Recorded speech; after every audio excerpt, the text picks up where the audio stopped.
नमस्कार, स्वागत है आप सभी का एविस्टार न्यूज में और मैं हूं आपके साथ जुबैर चौधरी। वक्त तो चला हमारी देवभूमि का, जहां सबसे पहले बात करेंगे हरिद्वार की, जहां पर दक्षिण काली मंदिर में क्रिकेटर सुरेश रैना पहुंचे। तो पूर्व क्रिकेटर सुरेश रैना ने हरिद्वार में दक्षिण काली मंदिर पहुंचकर पूजा अर्चना की। उन्होंने विश्व कप में भारतीय क्रिकेट टीम की जीत की कामना की। हरिद्वार पहुंचे क्रिकेटर सुरेश रैना पूरी तरह से आध्यात्मिक रंग में नजर आए। इस मौके पर उन्होंने निरंजनी अखाड़े के आचार्य महामंडलेश्वर स्वामी कैलाश नंद गिरी से भी आशीर्वाद लिया। सुरेश रैना ने इस दौरान कहा है कि इस बार हमारे खिलाड़ी अच्छा प्रदर्शन कर रहे हैं और उन्हें पूरा विश्वास है कि इस बार हमारी टीम जीतेगी। इस मौके पर सुरेश रैना ने साल 2011 में हुए विश्व कप की जीत की यादें ताजा की। उन्होंने कहा कि उस समय विश्व कप विजेता की टीम का वो हिस्सा रहे थे और ये उनका सौभाग्य है। इस मौके पर क्रिकेटर सुरेश रैना ने अपने प्रशंसकों को ऑटोग्राफ भी दिया।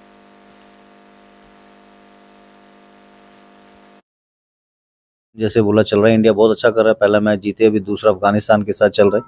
इंडिया का बहुत अच्छा चांस है। 2013 के बाद जो आईसीसी ट्रॉफी आएगी, मुझे लगता है 2023 में आनी चाहिए। और जिस तरह से अभी परफॉर्मेंस कर रहे हैं, 15 के 15 प्लेयर बहुत अच्छा कर रहे हैं। कुलदीप यादव, विराट कोहली, केएल राहुल, अब देखिए किस तरह से परफॉर्मेंस हो रही है टीम की। तो मुझे लगता है ये सही डायरेक्शन में जा रही है टीम अभी।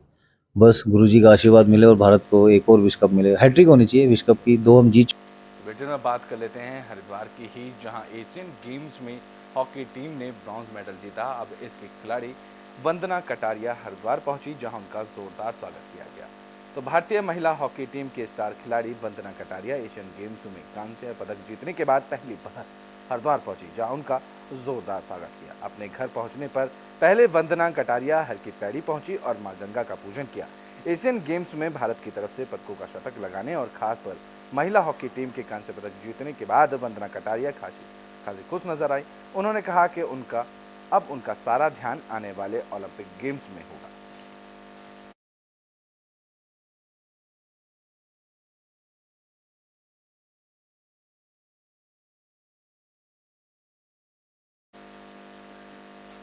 तो बुलेटिन में बात कर लेते हैं उत्तराखंड में पलायन की रिपोर्ट की। बता दें कि धामी सरकार को उत्तराखंड में हो रहे पलायन की रिपोर्ट भेजी गई है। तो उत्तराखंड ग्राम्य विकास पलायन निवारण आयोग के उपाध्यक्ष शरद नेगी ने बताया है कि पलायन को लेकर प्रदेश के सभी जिलों की रिपोर्ट सरकार के पास भेज दी गई है। मुख्यमंत्री पुष्कर सिंह धामी ने कई कार्य पलायन आयोग को सौंपे हैं, जिस पर फोकस किया जा रहा है। पलायन निवारण आयोग की स्थापना पूर्व मुख्यमंत्री त्रिवेंद्र सिंह रावत की सरकार के दौरान साल 2017 में की गई थी और तब से ही ये आयोग प्रदेश में पलायन को कम करने के लिए रिवर्स पलायन को लेकर फोकस कर रहा है। इस दौरान कोविड काल के दौरान भी काफी संख्या में लोगों ने रिवर्स पलायन किया था, लेकिन इसके बाद कुछ लोग उत्तराखंड से वापस भी चले गए थे। अब जो लोग यहाँ पर हैं वह अपने क्षेत्र में काफी मेहनत भी कर रहे हैं। उन्होंने रिवर्स पलायन करने वाले गढ़वाल और कुमाऊं क्षेत्र के कई लोगों का उदाहरण भी दिया। पलायन करके जो लोग अपने अपने क्षेत्रों में काम कर रहे हैं, उन्हें कुछ समय तक इंतजार करने और मेहनत करने की जरूरत है। और पहले तो हमने पूरे प्रदेश का एक सर्वे किया कि पलायन कहाँ हो रहा है, इसका आयाम क्या है। देखिए, पलायन सब बोलते हैं, लेकिन ऐसा नहीं है कि सब जगह से पलायन हो रहा है।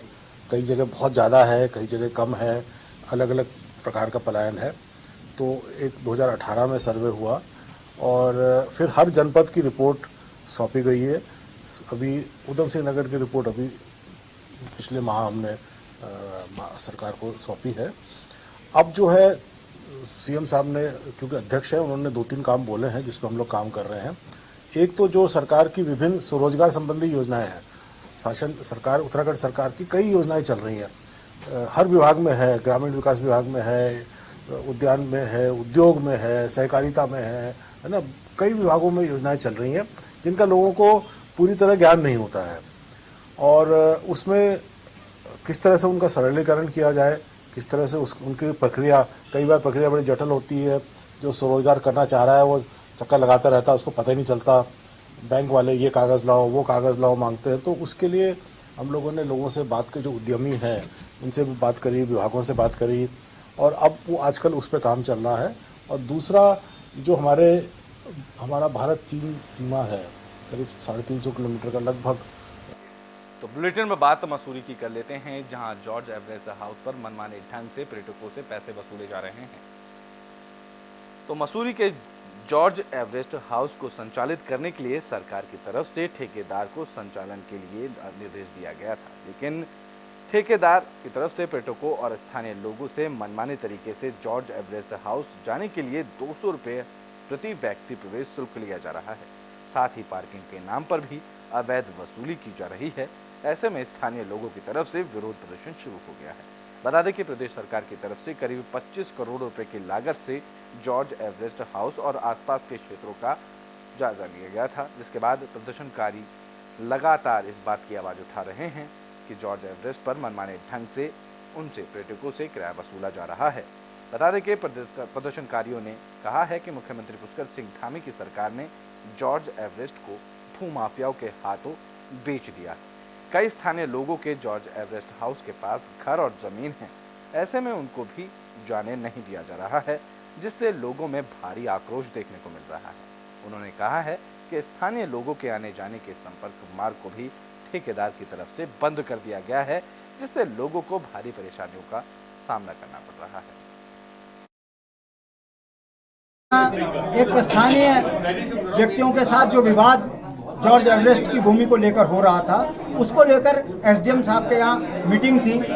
दुख की बात है, पर्यटन विभाग एसडीएम को गुमराह करके जो झूठे तथ्य इनके सामने रखे, उससे ये वार्ता बहुत ज़्यादा सफल होती भी नहीं दिखी। कि पहले तो हमारा वहाँ पर रास्ता बंद कर दिया गया, जब हमें 5 मिनट घर जाने में लगते हैं, आजकल हम 5 किलोमीटर पैदल चल के जा रहे हैं घर। सबसे बड़ी समस्या तो हमारे लिए ये खड़ी है। दूसरी बड़ी समस्या ये है कि उन्होंने 2 किलोमीटर पहले जो बैरियर लगाया है वो प्राइवेट प्रॉपर्टी पे बैरियर है, और पार्किंग भी इनकी नहीं है, पर्यटन विभाग की। वो पार्किंग भी पर्यटन विभाग की नहीं है, वो जमीन पे भी उन्होंने पर्यटन विभाग ने वैसे ही कब्जा कर रखा है, जबकि इनकी बैरिकेडिंग पार्किंग से पीछे है। उनका जो रेजिडेंशियल पर्पस या नॉन कमर्शियल पर्पस के लिए जो चार्ज की बात हुई थी वो नहीं लिया जाएगा, उनका फ्री एक्सेस रहेगा। जो इनका कमर्शियल यूज के लिए जो टूरिस्ट जा रहा है वो तो चार्ज है वो देगा ही, बट जो नॉन कमर्शियल यूज के लिए कोई एक्सेस नहीं लिया जाएगा। जहाँ तक बात है कि लोकल जो बाकी मसूरी के लोग हैं उनसे कोई चार्ज नहीं लिया जाए, इसमें इनके समक्ष ये बात रखी गई है। ये जो भी इनका डिसाइडिंग अथॉरिटी इनसे ये बात करेंगे और उसमें जो भी आगे निर्णय लिया जाएगा जल्दी उस पर भी कोई डिसीजन लिया जाएगा। तो बुलेटिन में बात खटीमा की कर लेते हैं, जहां डीएम ने अस्पताल का निरीक्षण किया। खटीमा के जिला उधम सिंह नगर के जिलाधिकारी उदयराज सिंह ने सीमांत नगर खटीमा के नागरिक अस्पताल पहुंचकर चिकित्सालय में मरीजों को दी जा रही स्वास्थ्य सेवाओं का निरीक्षण किया। इस दौरान जिलाधिकारी ने चिकित्सा प्रबंधन समिति की बैठक भी ली। बैठक में नागरिक चिकित्सालय में दी जा रही सुविधाएं और आवश्यकताओं पर चर्चा की गई। साथ ही भविष्य में नागरिक चिकित्सालय की तरफ से बेहतर स्वास्थ्य सुविधाएं उपलब्ध कराने के लिए 23 नए प्रस्तावों को भी स्वीकार कर लिया गया। मीडिया से बात करते हुए जिलाधिकारी उदयराज सिंह ने बताया है कि खटीमा नागरिक चिकित्सालय में सीमांत क्षेत्र के नागरिकों को बेहतर स्वास्थ्य सुविधाएं उपलब्ध कराने के लिए कई अभूतपूर्व निर्णय लिए जा रहे हैं। इसी क्रम में खटीमा में सिटी स्कैन की सुविधा शुरू की जा चुकी है। भविष्य में चिकित्सालय को निजी ऑक्सीजन प्लांट और बाकी जरूरी आधुनिक सुविधाओं से लैस करने के लिए काम किया जा रहा है। देखिए, आज जो बैठक थी ये बैठक रूटीन की बैठक है, और जो यहाँ का हेल्थ सेंटर है, सीएससी है, इसकी चिकित्सा प्रबंध समिति होती है। तो साल भर के जो खर्चे होते हैं, जो आय होती है और जो व्यय होता है, किन किन मदों पर होता है, तो एक जैसे हर ऑटोनोमस बॉडी में आय व्यय का खर्च होता है, बजट पास होता है, तो यहाँ की भी एक व्यवस्था है शासन की, उसी के तहत आज ये बैठक रखी गई है, जिसमें माननीय सांसद प्रतिनिधि होते हैं, माननीय विधायक प्रतिनिधि, हमारे जो डॉक्टर्स होते हैं, उनके साथ बैठक कर ली गई है। और जो इनके रूटीन के खर्च होते हैं डिफरेंट उस पर, और जो तो बुलेटिन में बात मसूरी की कर लेते हैं, जहां सभासदों की बैठक हुई। बता दें कि इस बैठक में खूब हंगामा देखने को मिला। तो मसूरी नगर पालिका की बोर्ड बैठक में सभासदों की तरफ से नगर पालिका अध्यक्ष अनुज गुप्ता पर भ्रष्टाचार के आरोप लगाए गए। मसूरी नगर पालिका की बोर्ड बैठक हंगामेदार रही, जिसमें सभासद जसवीर कौर, सभासद गीता कुंवाई ने पालिका में व्यापक भ्रष्टाचार को लेकर जमकर हंगामा किया। उन्होंने पालिका अध्यक्ष अनुज गुप्ता पर कुछ सभासदों के साथ मिलकर माल रोड पर स्थित मधुसूदन गर्ग की डिस्पेंसरी को तोड़े जाने के नाम पर बड़ा खेल खेलने का आरोप लगाया। उन्होंने कहा कि मसूरी माल रोड पर अंग्रेजों के जमाने की डिस्पेंसरी है, जिसे नगरपालिका अध्यक्ष हिटलर शाही रवैया अपनाकर तोड़ने पर आमादा है, जबकि माल रोड पर कहीं भी डिस्पेंसरी नहीं है। ऐसे में पालिका अध्यक्ष एक बड़े भ्रष्टाचार को अंजाम देकर डिस्पेंसरी को चौड़ीकरण के नाम पर तोड़वाना चाहते हैं, जो किसी भी हाल में सही नहीं है और इसे होने नहीं दिया जाएगा। इस मुद्दे को लेकर सभासद गीता कुमाई, जसबीर कौर, मदन मोहन शर्मा, जशोदा शर्मा, पंकज खत्री पालिका बोर्ड रूम में भी धरने पर बैठ गए। उन्होंने कहा कि पालिका अध्यक्ष अपना हिटलर रवैया अपना कर सरकारी खजाने को खाली करने का काम कर रहे हैं, वहीं सरकारी भूमि को खुद बुर्द कर माफिया को फायदा पहुंचाया जा रहा है, जो अब बर्दाश्त नहीं किया जाएगा। ये क्लिनिक जिनको आवंटित था वो मसूरी छोड़ के जा चुके हैं। उनकी एक लिखित सूचना पालिका को मिली है कि हम ये यहाँ पर डिस्पेंसरी नहीं चलाना चाहते, हम पालिका को हैंड ओवर कर रहे हैं, क्योंकि उस जगह पे सबसे ज़्यादा जाम रहता है। आप देखिए उसमें उन्होंने प्रस्ताव में यहाँ तक ये लिखना नहीं उचित समझा कि वो एक क्लिनिक है। हमें भी गुमराह किया गया ये कह के कि टेलीफोन एक्सचेंज के सामने, जबकि वो टेलीफोन एक्सचेंज के पीछे मेरे वार्ड के अंदर है। जब पूछा गया यहाँ पे तो ये पता चला कि आप एक क्लिनिक को ध्वस्त करना चाह रहे हैं बोटल नेक के नाम पे। आप बताइए, पूरे शहर में कोविड जब आया था तो कहीं पे भी डिस्पेंसरियाँ नहीं थी, सिविल हॉस्पिटल कोविड सेंटर बन गया था। आज जब बार बार पिछले कई वर्षों से मैं अपने वार्ड में डिस्पेंसरी की मांग करती थी, मुझे बताया जाता था कि मैडम आप जगह देख लो, जगह नहीं है, आप जगह देख लो, जगह नहीं है। आज जब एक बनी बनाई एक हमारे पास चिकित्सालय के रूप में डॉक्टर मधुसूदन गर्ग का क्लिनिक है, तो उसे तोड़ना कहाँ का औचित्य है? बार बार चीज़ों का ध्वस्तीकरण करके और फिर कुछ अन्य लोगों को फायदा पहुंचाने के लिए जब ऐसी नीति पालिका अध्यक्ष के द्वारा अपनाई जाती है। सर, भ्रष्टाचार से भरा हुआ एजेंडा था, क्योंकि इन्होंने सबसे पहले तो होटल एसोसिएशन जो होटल के कमरे हैं उनका रेट बढ़ा दिया है, जो कि किसी से आपत्ति नहीं ली गई। सिर्फ 30 रुपये से सीधा 500 रुपये कर दिया, गाइड का 30 रुपये से 300 रुपये कर दिया, जो जिसमें भ्रष्टाचार की बू आ रही है। दूसरा, इन्होंने जो यहाँ पर एक डिस्पेंसरी बहुत पुरानी 100 वर्ष पुरानी डिस्पेंसरी जो पोस्ट ऑफिस के बगल में है, उसको भी बॉटल नेक की आड़ में उसको तोड़ने के लिए जा रहे हैं, परंतु हमने उसका विरोध किया है, क्योंकि अगर आपको बॉटल नेक ही खोलना है तो आप गांधी चौक का खोलिए, सवाई होटल की वो गेट हटवाइए वहाँ से। ये हरिद्वार की कर लेते हैं, जहां क्षेत्र पंचायत की बैठक का आयोजन किया गया। इस दौरान अधिकारियों को जरूरी दिशा निर्देश दिए गए। तो हरिद्वार के भादराबाद विकास खंड में क्षेत्र पंचायत की बैठक का आयोजन किया गया, जहां ये बैठक ब्लॉक सभागार में पूरी हुई। बैठक में कई विभागों के अधिकारी और जनप्रतिनिधि मौजूद रहे। बैठक में सभी विभागों के अधिकारियों ने अपने अपने विभाग की जानकारियां ग्राम प्रधानों और क्षेत्र पंचायत सदस्यों को दी। इस मौके पर परियोजना अधिकारी कैलाश नाथ तिवारी ने कहा है कि क्षेत्र पंचायत की बैठक में सभी अधिकारियों को मेरी तरफ से निर्देशित किया गया है, ब्लॉक के गाँव में चल रही सरकारी योजनाओं की सही से जानकारी देकर चल रहे कार्यों को समय पर पूरा किया जाए, साथ ही सभी से तालमेल बनाकर पूरा सहयोग किया जाए। जो अधिकारी या कर्मचारी बैठक में मौजूद नहीं रहे, उनके खिलाफ भी कार्रवाई की जाएगी। जो ब्लॉक प्रमुख महोदय हैं, उनकी अध्यक्षता में आज क्षेत्र पंचायत की बैठक थी। इसमें जनपद स्तरीय अधिकारी भी थे और जो जनप्रतिनिधि थे वो भी थे, और अलग एजेंडा वाइज इसमें सब विषयों पे बात हुई। प्रमुख रूप से इसमें जल जीवन मिशन को लेकर के जो बात संज्ञान में आई, तो उसमें ये देखा गया कि एक तो संवादहीनता लग रही थी, बहुत सारे कामों की डेडलाइन जो थी, काम नहीं पूरे हुए हैं, उनके रास्ते टूटे हुए हैं या अन्य काम हुए। तो इसके संदर्भ में पूर्व में भी जो एक दिशा की बैठक इसके पूर्व में हो चुकी है, उनके उच्च अधिकारियों के साथ संज्ञान में लाया है, और उन्होंने कमिटमेंट किया है कि नवंबर 2023 तक जो रास्ते वगैरह टूटे हैं या जो काम अवशेष बचे हैं इसको कंप्लीट कर लेंगे। इसके साथ जो है खाद्यान्न विभाग की अभी समस्या आई थी कि इसमें राशन कार्ड कुछ लोगों को हैं जो नहीं बने हुए हैं, जहाँ कैंप की ज़रूरत है, तो उसमें संबंधित विभाग को निर्देशित किया गया है कि वो कैंप इसको आयोजित करके उनकी समस्याओं का निस्तारण करें। और सभी अन्य जो विभागीय योजनाएं हैं उसको भी जिला स्तरीय अधिकारियों को निर्देशित किया गया है कि इसको 15 दिन के अंदर उसका निस्तारण करके संबंधित जनप्रतिनिधियों को अवगत कराएंगे। इसमें जो जनपद स्तरीय अधिकारी हैं, कुछ अधिकारी के संज्ञान में आया कि जिनकी देहरादून में कुछ मीटिंग लगी है, जैसे जिला कार्यक्रम अधिकारी कोर्ट में उनका कोई एविडेंस था तो वो नहीं आ पाई, और कुछ अधिकारी जो बाहर हैं वो नहीं, उनके प्रतिनिधि आए हुए हैं इसमें।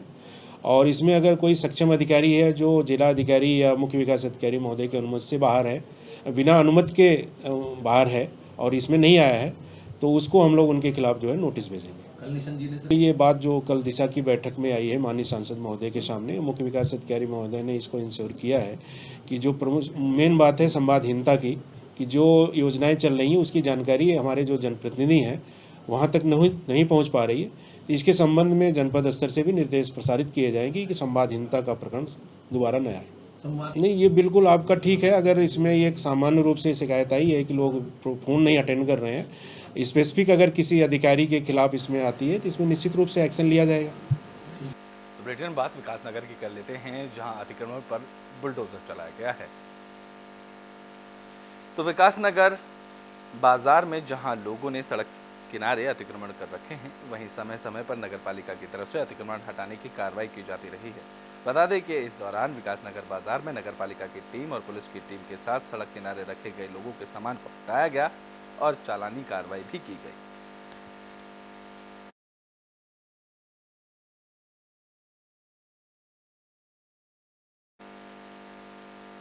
तो बुलेटिन में बात देहरादून की कर लेते हैं, जहां बीते दिन हुई युवक की हत्या की गुत्थी को पुलिस ने सुलझा लिया। 30 सितंबर को देहरादून के पटेल नगर थाना क्षेत्र स्थित लाल पुल के नीचे एक युवक का शव मिला था। उसकी पहचान उसके भाई ने शिव कुमार के रूप में की थी, जो कि मेरठ में रहते हैं। वहीं अब इस मामले का खुलासा हो गया है। एसएसपी अजय सिंह ने इस मामले का खुलासा करते हुए बताया कि मृतक शिव को उसके ही दोस्तों ने मौत के घाट उतारा था। वो भी 3 से 4 हजार रुपए के लिए ये हत्या को अंजाम दिया गया था। एसएसपी ने बताया कि सभी दोस्त नशे के आदी थे और साथ में खाना पिया करते थे। घटना वाले दिन भी मृतक और उसके 3 दोस्त ने मिलकर खाना खाया पिया और उसके बाद चंद पैसों को लेकर उनके बीच विवाद हुआ। विवाद के बाद डंडों से उनके दोस्तों ने शिव कुमार के सिर पर वार किया और उसकी हत्या कर दी। एसएसपी ने बताया कि तीनों दोस्त में से 2 दोस्त चोरी और ड्रग तस्करी के मामले में जेल भी जा चुके हैं। क्योंकि उनके परिजन यहाँ नहीं रहते हैं, बाहर रहते थे, उनके परिजनों से भी संपर्क किया गया और सभी आवश्यक कार्रवाई के बाद उनके द्वारा आकर जिन परिस्थितियों में उसकी डेड बॉडी मिली थी, उसका मोबाइल गायब था और फोन ऑफ था, उसके आधार पर उनके द्वारा शक के आधार पर हत्या का मुकदमा दर्ज कराया गया था। इसी दौरान जब ये डेड बॉडी मिली थी तो पुलिस द्वारा भी इसमें अपनी प्रारंभिक जांच जो होती है, मौके पर सीसीटीवी देखना और अन्य चीज़ों की जानकारी की जा रही थी, तो उसके आधार पर उसमें वहाँ पर एक स्कूटी संदिग्ध। बुलेटिन के आखिरी में बात उधम सिंह नगर की कर लेते हैं, जहाँ टायरों से भरे ट्रक में अचानक आग लग गई। उधम सिंह नगर में उस वक्त हड़कंप मच गया जिस वक्त एक टायरों से भरे चलते ट्रक में अचानक आग लग गई। देखते ही देखते आग ने अपना विकराल रूप धारण कर लिया और ट्रक को आग को चपेट में अपने ले लिया। इसके बाद चारों ओर आग की लपटें दिखाई दी, जिससे ट्रक आग का गोला बन गया। सूचना पर पहुंची अग्निशमन की एक गाड़ी ने कड़ी मशक्कत के बाद आग पर काबू पाया। इस दौरान एनडीआरएफ की टीम को भी मौके पर बुलाया गया। बता दें कि घंटों की कड़ी मशक्कत के बाद आग पर काबू पाया गया, जब तक लेकिन बड़ा नुकसान हो चुका था। बता दें कि अनुमान लगाया जा रहा है कि लगभग 1 करोड़ के रुपए का इस आग से नुकसान हुआ है। ये जो आप गाड़ी लेके जा रहे थे, तो इसमें क्या कारण रहा आग लगने का और क्या माल था इसमें? सर टायर भरे हुए थे, मैं यहाँ पे आया, वायरिंग शॉर्ट होते हुए देखा तो सर उसमें आग। ये आग कैसे लगी और किस कारण लगी, क्या आग लगने का सही रीजन तो हमें पता नहीं है, शायद शॉर्ट सर्किट का रीजन हो सकता है। गाड़ी चलती हुई गाड़ी में आग लगी है। कोशिश की जा रही है, आगे क्या कुछ अपडेट है ये जो आग लगी है टायर में? देखिए, हमें 112 के माध्यम से सूचना प्राप्त हुई थी कि जो एक ट्रक था जिसमें कि टायर लोड थे, वो गदरपुर होते हुए गुजर रहा था। वो कहाँ से लोड हुआ, किस तरफ जा रहा था, उसकी एग्जैक्ट इन्फॉर्मेशन अभी हमारे पास नहीं है, क्योंकि जो ट्रक का ड्राइवर है और जो ट्रक के ओनर्स है वो मौके। तो उत्तराखंड के बुलेटिन हमारी देवभूमि में अभी के लिए बस इतना है। देश और दुनिया की तमाम खबरों के लिए देखते रहें AB स्टार।